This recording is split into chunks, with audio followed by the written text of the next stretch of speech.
নাম সম্প্রতি উনি এক ভিডিওতে আলোচনা করেছেন কিভাবে একজন সফল ইউটিউবার হওয়া যায়।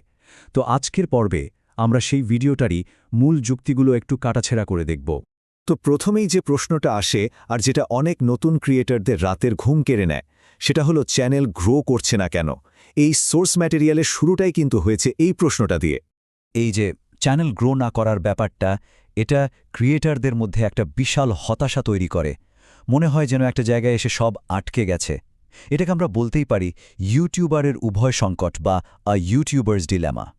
আর এই হতাশার কারণগুলো খুব চেনা, যেমন আমার ভিউ একদম বাড়ছে না বা চ্যানেলটা তো গ্রোই করছে না। অনেকে তো এটাও বলেন, আরে ২-৩ বছর ধরে খাটছি কিন্তু কিছুই হচ্ছে না। আর সবচেয়ে বড় সমস্যাটা হলো যখন মনে হয় যে আমি তো সব জানি, কিন্তু তারপরেও কোনো কিছুতেই কাজ হচ্ছে না। এই অদ্ভুত আত্মবিশ্বাস আর বাস্তবতার ফারাকটাই কিন্তু আসল সমস্যা। তো প্রশ্ন হলো, এরকমটা হয় কেন? এর পেছনের আসল কারণটা কি? সোর্স ভিডিও বলছে সালটা ২০২২ হোক বা ২০২৬, তাতে কিচ্ছু যায় আসে না। আসল রহস্যটা অন্য কোথাও, আর সেটা হলো দক্ষতা বা স্কিল। ব্যাপারটা বোঝানোর জন্য একটা দারুণ উপমা দেওয়া হয়েছে। দেখুন, ঘোড়া দৌড়ানোর জন্য তো আগে সেটা শিখতে হয়, তাই না? কেউ তো আর প্রথম দিনেই ঘোড়ার পিঠে চড়ে দৌড় শুরু করে দেয় না। তাহলে ইউটিউবের ক্ষেত্রে কেন আমরা ভাবি যে কোনো দক্ষতা ছাড়াই সফল হয়ে যাব? সোর্স মেটেরিয়াল অনুযায়ী ইউটিউবের সাফল্য মানে শুধু ভিডিও আপলোড করে যাওয়া নয়। আসল সাফল্য হল কিছু মৌলিক দক্ষতায় পারদর্শী হওয়া, মানে এমন কন্টেন্ট বানানো যা দর্শকের কাছে সত্যি মূল্যবান মনে হবে। আর এই জরুরি স্কিলগুলো কি কি? দেখুন, এর মধ্যে অনেক কিছু আছে। যেমন ধরুন, ভিডিও বানানো আর শুটিং করা, ক্যামেরার সামনে সাবলীল থাকা, এডিটিং, থাম্বনেল ডিজাইন করা। আবার অন্যদিকে আছে টাইটেল, ট্যাগ আর এসইওর মতো টেকনিক্যাল ব্যাপারগুলো।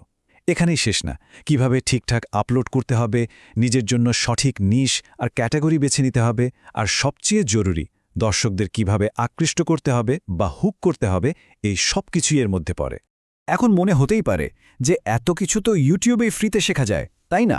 কিন্তু সোর্স ভিডিওটা ঠিক এই পয়েন্টটা নিয়ে কথা বলেছে, আর এর বিরুদ্ধে একটা বেশ জোরালো যুক্তিও দিয়েছে। ভিডিওতে ইউটিউবের এই অফুরান্ত ফ্রি কন্টেন্টকে বলা হয়েছে কচরা বা একটা অগোছালো স্তূপের মতো। ভাবুন তো, একটা জায়গায় সব খাবার, ভাত, ডাল, সবজি, মিষ্টি সব একসাথে মিশিয়ে রাখা আছে। ওখান থেকে কি ঠিকমতো খাওয়া সম্ভব? সম্ভব না। ইউটিউবে ফ্রি কন্টেন্টের অবস্থাও অনেকটা সেরকম। মানে একদিকে আছে ইউটিউব থেকে বিনামূল্যে শেখা, যা খুবই অগোছালো আর বিশৃঙ্খল। এখানে হাজার রকম পরস্পর বিরোধী পরামর্শ পাওয়া যায়, ফলে অগ্রগতি হয় খুব ধীরে বা হয়ই না। আর অন্যদিকে আছে একটা কাঠামোবদ্ধ বা স্ট্রাকচার্ড শিক্ষা, যেটা ধাপে ধাপে এগোয়। এখানে একটা স্পষ্ট পথ থাকে আর জ্ঞানটাও হয় গোছানো।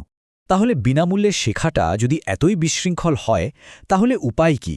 যারা সত্যিই নিজেদের চ্যানেলের গ্রোথ নিয়ে সিরিয়াস, তাদের জন্য সোর্স ভিডিওতে একটা সমাধানের কথাও বলা হয়েছে। এখন প্রশ্ন হলো, এই কোর্সে যোগ দেওয়া যাবে কিভাবে?